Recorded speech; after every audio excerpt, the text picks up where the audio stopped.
Subscribe कीजिए कामयाबी कैसे चैनल को और दबाएं बेल आइकन को ताकि आपको मिल सके हमारी वीडियो सबसे पहले।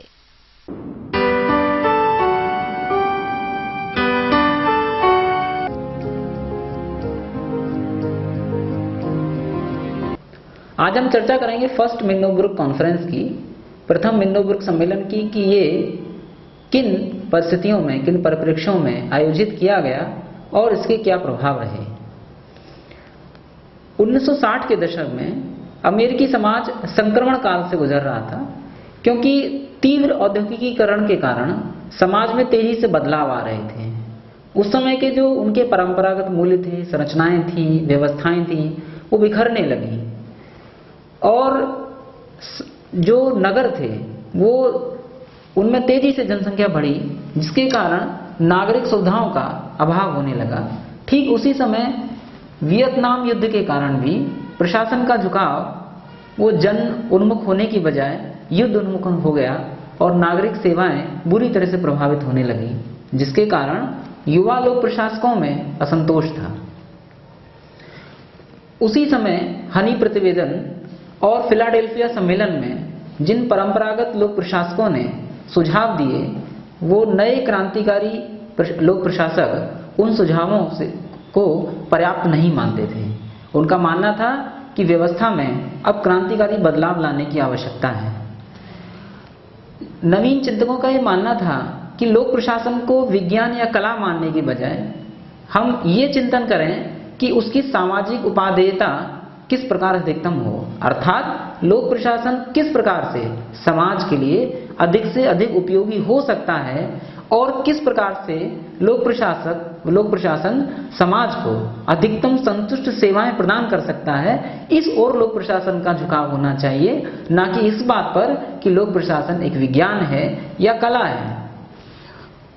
जिस समय 1960 के दशक में अमेरिकी लोक प्रशासन पर मैक्स वेबर ने जो नौकरशाही का जो मॉडल दिया और उसकी जो विशेषताएं थी, उसमें तटस्थता, अनामता, नियम उन्मुखता, निर्वैक्यता, ये सारे गुण उस समय विद्यमान थे, जबकि आवश्यकता थी कि लोक प्रशासन जो है वो जन उन्मुख बने। इन्हीं समस्याओं पर विचार करने के लिए 1968 में सिराकुज यूनिवर्सिटी के मिन्नोब्रुक कक्ष में एक सम्मेलन आयोजित किया गया और ये सम्मेलन ड्वाइट वाल्डो के नेतृत्व में आयोजित किया गया। अब हम बात करेंगे कि आखिर इस सम्मेलन में चर्चा के उपरांत क्या विचार आए और किस प्रकार से प्रथम मिन्नोब्रुक सम्मेलन नव लोक प्रशासन का प्रतीक बन गया और आखिर नव लोक प्रशासन में, न्यू पब्लिक एडमिनिस्ट्रेशन में न्यू क्या है, नया क्या है। आइए चर्चा करते हैं कि नव लोक प्रशासन से किस प्रकार भिन्न है और आखिर वो कौन से तत्व हैं जो नव लोक प्रशासन को, न्यू पब्लिक एडमिनिस्ट्रेशन को लोक प्रशासन से डिफरेंशिएट करते हैं, अंतर करते हैं।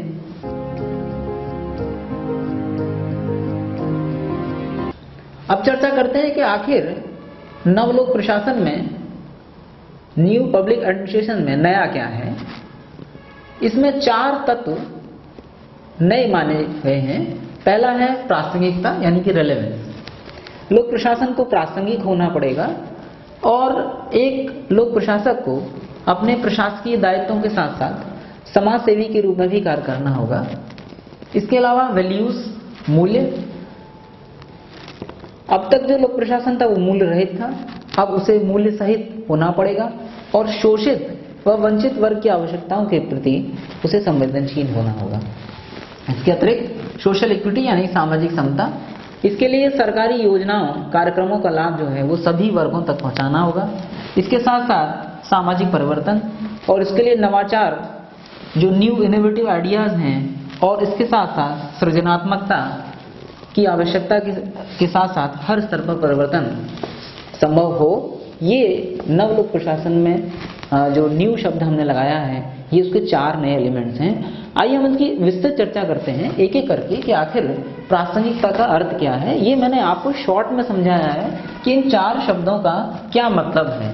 अब सबसे पहले हम शुरू करते हैं कि आखिर लोक प्रशासन को किस प्रकार से प्रासंगिक होना चाहिए। उदाहरण के लिए यदि हम किसानों की आत्महत्या का प्रकरण लें तो हमें केवल महाराष्ट्र या गुजरात या किसी क्षेत्र विशेष में किसानों की आत्महत्या के कारणों की खोज नहीं करनी पड़ेगी, बल्कि हमें पूरे राष्ट्रीय स्तर पर इसका सर्वेक्षण करना होगा।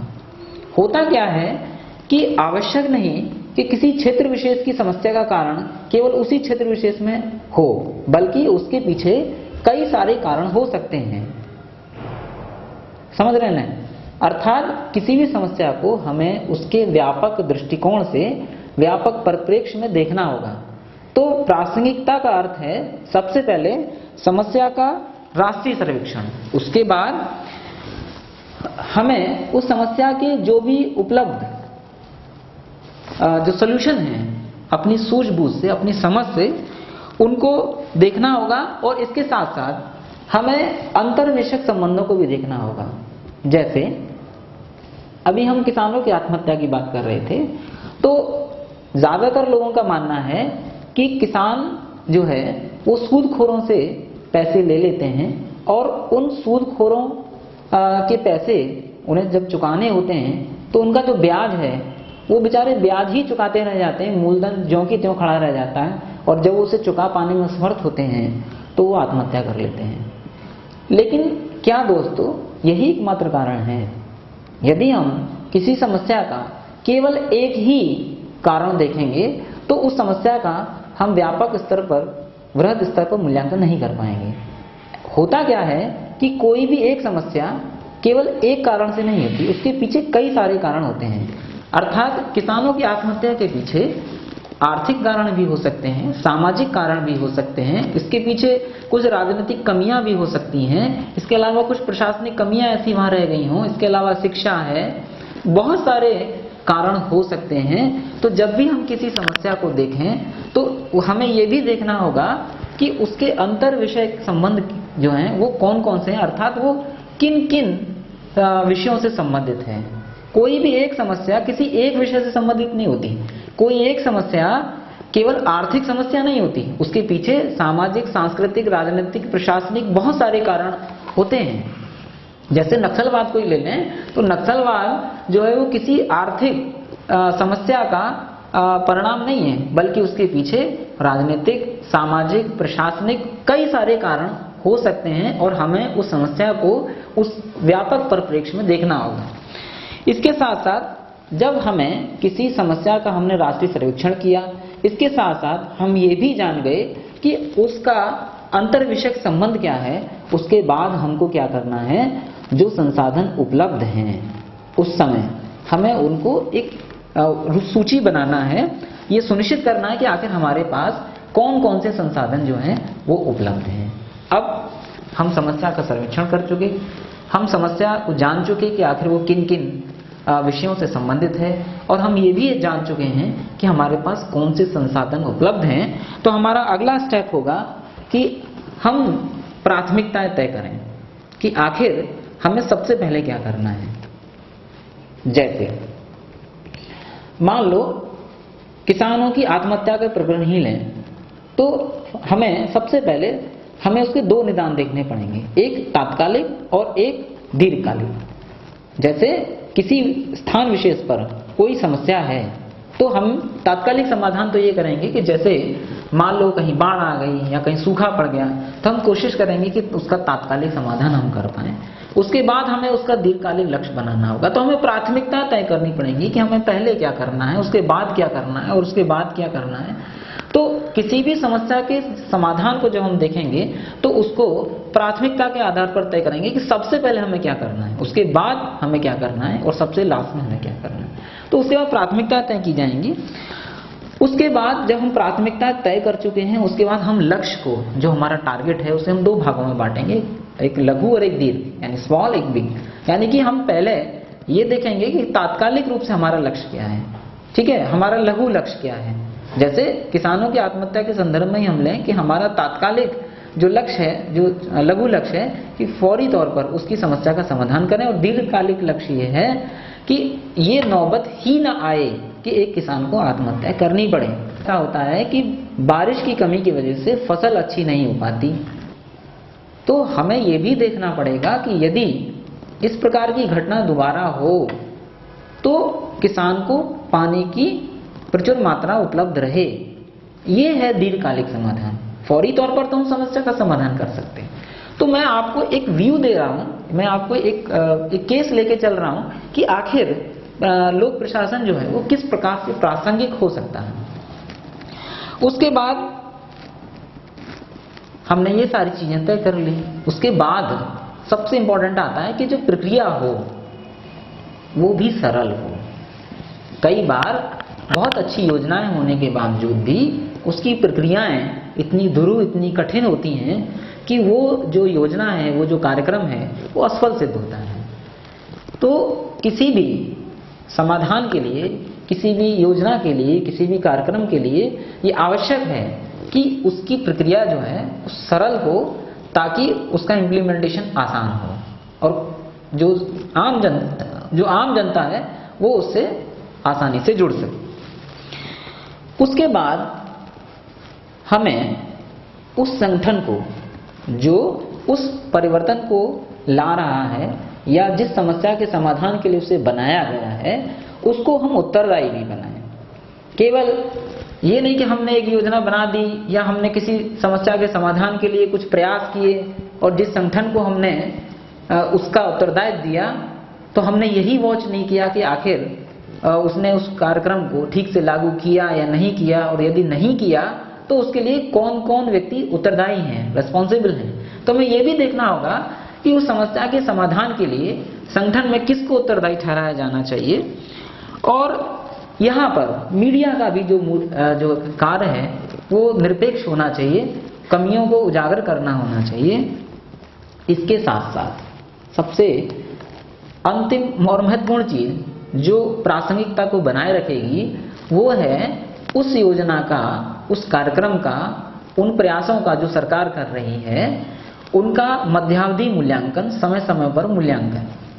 कई बार क्या होता है कि किसी योजना को लागू कर दिया जाता है, मान लो 3 साल की योजना है, 5 साल की योजना है, और जब वो अपना समय समाप्त कर लेती है तब हम उसके बाद उसका मूल्यांकन करते हैं और पाते हैं कि अरे वो योजना तो असफल हो गई, वो अपने लक्ष्य तक तो पहुंच ही नहीं पाई।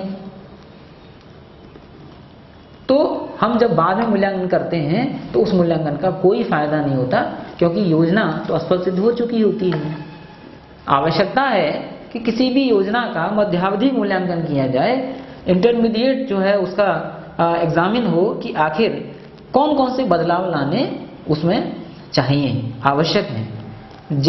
कोई भी योजना यदि वो समय समय पर अपने अंदर परिवर्तन लाती रहेगी, यानी कि उस योजना को, उस कार्यक्रम को या सरकारी प्रयासों को फ्लेक्सिबल भी होना पड़ेगा। और यही फ्लेक्सिबिलिटी जो है वो उसको रिलेवेंट बनाती है, उसको प्रासंगिक बनाती है। जैसे उदाहरण के लिए हाल ही में नोटबंदी को आप देखें तो सरकार ने नोटबंदी के दौरान कई बार जो उसकी इम्प्लीमेंटेशन के दौरान जो भी प्रॉब्लम्स आई उसमें तेजी से बदलाव किए ताकि आम जनता को तकलीफ न हो, और भरसक प्रयास किए कि जनता को तकलीफ कम से कम हो, और जनता ने भी सरकार का पूरा साथ देते हुए इस योजना को सफल बनाया। ठीक उसी तरीके से यदि हम देखें तो जीएसटी को देखें तो सरकार भी समय समय पर आम जनता और व्यापारी की आवश्यकताओं को महसूस करते हुए जो है इसमें समय समय पर परिवर्तन लाती रही है मध्यावधि मूल्यांकन के माध्यम से।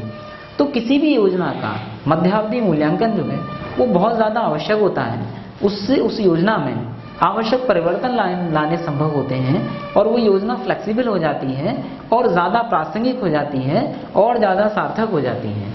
तो दोस्तों ये है प्रासंगिकता यानी रेलेवेंसी का अर्थ। घड़ी बदल रही है रूप जिंदगी, छाँव है कभी कभी है धूप जिंदगी।